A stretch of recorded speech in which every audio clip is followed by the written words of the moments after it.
why hasn't Kim Jong Un responded to your request to have a conversation? How do you know he hasn't responded? Has he? Yeah, he has. Did you speak to Where him? are you in conversation? And very positive. Well, just so you understand with South Korea, look, South Korea has been protected by us for many, many years. And during my first term, they agreed to pay close to $3 billion a year for protection, because we don't, they essentially weren't paying. And I asked them to do that at my request. I said, not right. They weren't happy about it, but they agreed. I asked for $10 billion, and they were very unhappy. But we agreed for a short term that it would be $3 billion, and next year it would go up, and the next year it would go up, so they start paying for their protection. When the election was rigged and I ended up watching for 4 years and then coming back, I watched Biden rescind that $3 billion a year for whatever reason. When I called recently the president of South Korea, who I think he's very nice actually, but I called him, I said, would you like to give us a little hand? We don't need help with Iran, but if you'd like, give us a hand with Iran. He said, no thanks. And I said, wait a minute, we have 39,000 soldiers over there guarding you from Kim Jong Un, your next door neighbor, and you're not going to help us on a very easy military operation in Iran?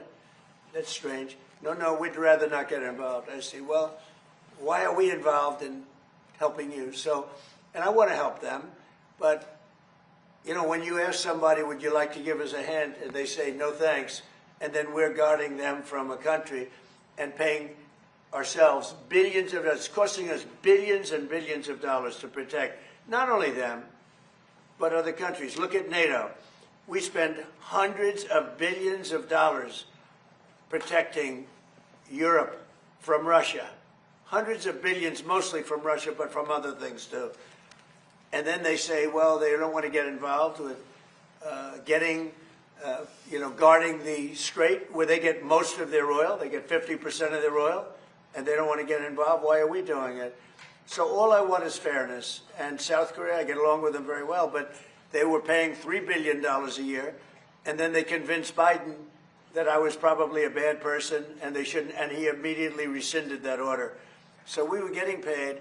We would have been getting paid a lot more, but we can't go around and protect all of these countries, especially when they're not there to help us.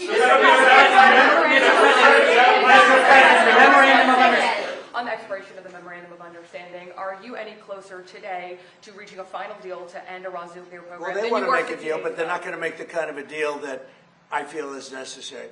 Look, we're in there for one reason. Iran cannot have a nuclear weapon. You understand that?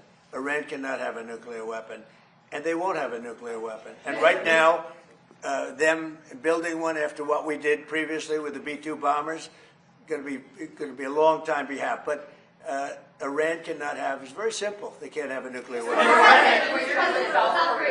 How do you respond to those folks who say that you are prioritizing the interests of adversaries in North Korea over our longtime partners by scaling back the military exercises? No, I'm making it much safer. You see, I'm actually making it much safer. Kim Jong Un has always treated me with great respect, and we met on numerous occasions, actually, 2 primary occasions, spoken and spent time. I understand him, he understands me. You're doing war games. I get along with him. He didn't like Biden, he didn't like Obama, he didn't like anybody. But I get along with him very well. No, what I'm doing is making things safer. Just the opposite.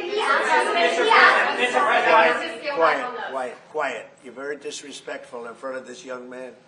Okay? Don't you find her disrespectful? He understands. Quiet.